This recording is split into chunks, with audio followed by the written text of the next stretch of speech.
आपको क्या लगता है अब तक जो आप गए हैं तो कितने लोगों के मकानात या उनकी दुकानों को तोड़ा गया है? बज़ाहिर ये दुकानें तो सैकड़ों की तादाद में हैं। सैकड़ों की जी हाँ, जब हम निकले थे इस गर्ज से कि बहुत सारे ऐसे गरीब लोग हैं, कुछ बेवा खातून हैं जिनके मकानात तोड़ दिए गए। यहीं से 1 किलोमीटर के फासले पर है वो यात्रा नहीं थी, वो तो फसाद करने का एक उनका वो था, प्लानिंग थी। वो कह रहे हैं कि उनकी धार्मिक यात्रा निकल रही थी तो यहाँ के लोगों ने उन पर पथराव किया, बंदूकें चलाई, पहाड़ों पर से उन पर फायरिंग की गई। कि जब यात्रा है तो फिर बंदूक और तलवार और ये इस कम से कम की बात करने का क्या मतलब था? जिनके मकानात जायज़ तरीके पर थे उनकी ज़मीन के कागजात वगैरह लेकर हम कोशिश करेंगे कि इन मजलूमों की तरफ से मुकदमा हम अदालत तक लेकर जाएँ। मिल्लत टाइम्स में खुश आमदीद। मैं हूँ शम्स तबरेज़ कासमी। मिल्लत टाइम्स की टीम लगातार मेवात हरियाणा का दौरा कर रही है। ग्राउंड ज़ीरो पर आकर हम आपको बता रहे हैं किस तरह यहाँ के हालात है, किस तरह दंगा भड़की और दंगा भड़कने के बाद किस तरह वन साइडेड एक तरफा कार्रवाई की जा रही है। इस वक्त जब हम ग्राउंड ज़ीरो पर मौजूद थे, रिपोर्टिंग कर रहे थे, तो यहाँ हमें जमीयत उलमा हिंद की एक टीम मिलती है। टीम भी फैक्ट फाइंडिंग के लिए हालात का जायज़ा लेने के लिए आई है। मौलाना मोहम्मद राशिद साहब हैं जो मौलाना अरशद मदनी की जमीयत उलमा हिंद के राजस्थान सूबा के सेक्रेटरी जनरल है। इसके अलावा यहाँ हाजी हारून साहब हैं, हाजी रमज़ान साहब हैं जो ये जो इसी नूह की जो जमीयत है उसके अब ज़िला सदर हैं। काफ़ी बुज़ुर्ग भी हैं और भी लोग हैं और ये लगातार हालात बने हुए हैं। यहाँ लोगों के घरों को बुलडोज़ किया जा रहा है, एक तरफा कार्रवाई की जा रही है। तो शुरुआत हम हाजी रमज़ान साहब से ही करते हैं, जानते हैं, चचा काफ़ी ज़ाइब भी हो गए हैं, कि 31 जुलाई को क्या हुआ था यहाँ? 21 जुलाई को हम तो मौजूद नहीं थे वहाँ देखने में जी, लेकिन ये है कि वो अगर वो बकवास नहीं करते तो वो आराम से अपनी यात्रा करके, कभी यात्रा हमने यही नहीं देखी।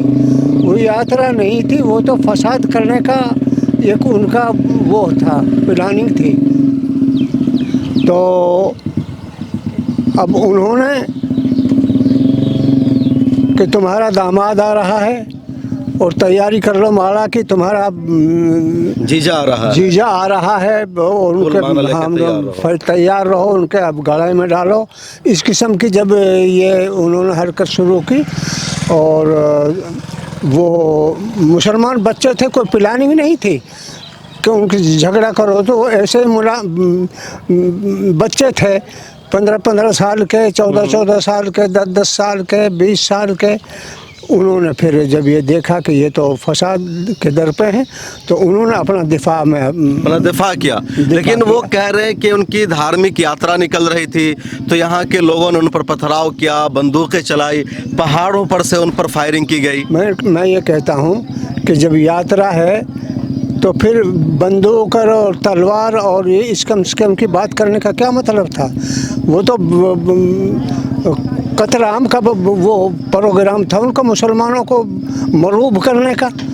तो बच्चों ने देखा कि उन्होंने उनका अपना दिफा किया। मतलब बच्चों ने अपना दिफा किया, उनके हाथ में तलवार है, बंदूक है, ऑटोमेटिक गन है, तो उन्होंने अपना बचाव किया। ये हाजी रमज़ान साहब कह रहे हैं।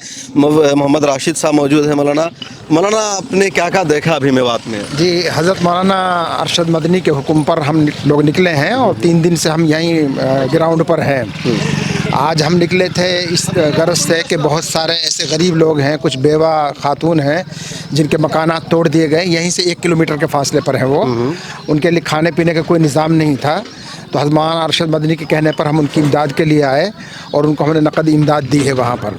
बाकी हम तावड़ू गए हैं, पिनंगवा गए हैं, जहाँ जहाँ मकानात तोड़े गए हैं उन तमाम लोगों से मिल रहे हैं और उनसे जिनके मकानात जायज़ तरीके पर थे उनकी ज़मीन के कागजात वगैरह लेकर हम कोशिश करेंगे कि इन मजलूमों की तरफ से मुकदमा हम अदालत तक लेकर जाएँ।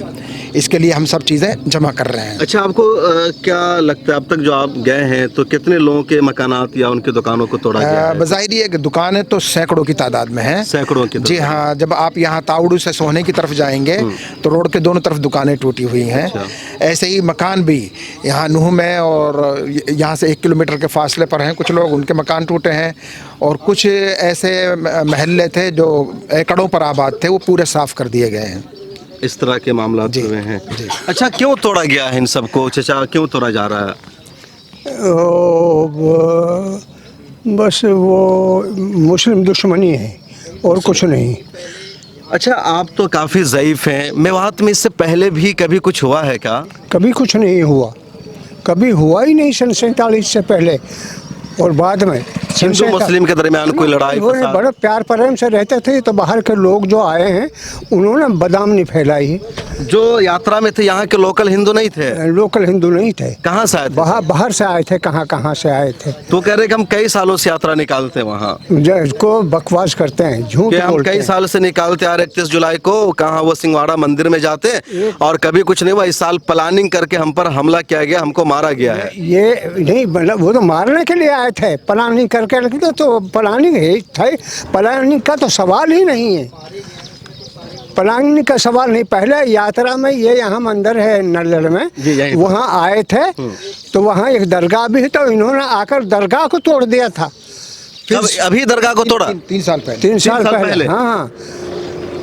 तो यात्रा में आए थे यहाँ मंदिर पे और उनको दरगाह को तोड़ दिया। फिर सरकारी तौर पर उसकी जहाँ तोड़ फोड़ हुई, उसकी सरकारी तौर पर उसकी मरम्मत की गई। जी हाँ, ऐसा नहीं है। तो कह रहे हैं कि 3 साल पहले भी जब लोग यहाँ पर यात्रा निकालने आए थे तो उन्होंने एक दरगाह को तोड़ दिया था, फिर हुकूमत ने अपने खर्च पर उसकी दोबारा तामीर कराई, जो कुछ मरम्मत का काम था। मौलाना भी मौजूद है। मौलाना, आपका तारुफ क्या हुआ खुद से? मेरा नाम मोहम्मद शरीफ है जी। मैं भी यही मेवात से ताल्लुक़ रखता हूँ। क्या हुआ था 31 जुलाई को एक्चुअल, कुछ बताइए। जो हुआ वो आप देख रहे हैं, जो कुछ हुआ उसका रिजल्ट है, उसका नतीजा है। वो कह रहे हैं कि हमारी यात्रा पर उन लोगों ने पत्थर चलाया, हमला किया, हमको रोड ब्लॉक करके घेर लिया गया था बीच में। देखिए, बात कहने का हर आदमी को अधिकार है। हिंदुस्तान में डेमोक्रेसी है, मुल्क आज़ाद है, यहाँ कोई भी आदमी कुछ भी बात कह सकता है। लेकिन जो हकीकत है वो हकीकत है, ऐसा कुछ नहीं था। यहाँ तो बहुत अच्छा भाईचारा हमारा हिंदुओं के संग उठना बैठना, ब्याह शादियों में आना जाना, सब कुछ मुनासिब तरीके से रहता है। और अब आगे भी उम्मीद है कि रहेगा हमारा आपस में, ऐसा कोई मसला नहीं है। तो ये मेवात में जमीयत उलमा हिंद की टीम है जो दौरा कर रही है, विज़िट कर रही है, कह रहे हैं कि हम भी मदद करेंगे। और आप लगातार देख रहे हैं कि किस तरह अब घरों को बुलडोज़ किया जा रहा है, एक तरफा कार्रवाई की जा रही है। नेशनल मीडिया की गाड़ियां भी आ रही है, टीम यहाँ आ रही है।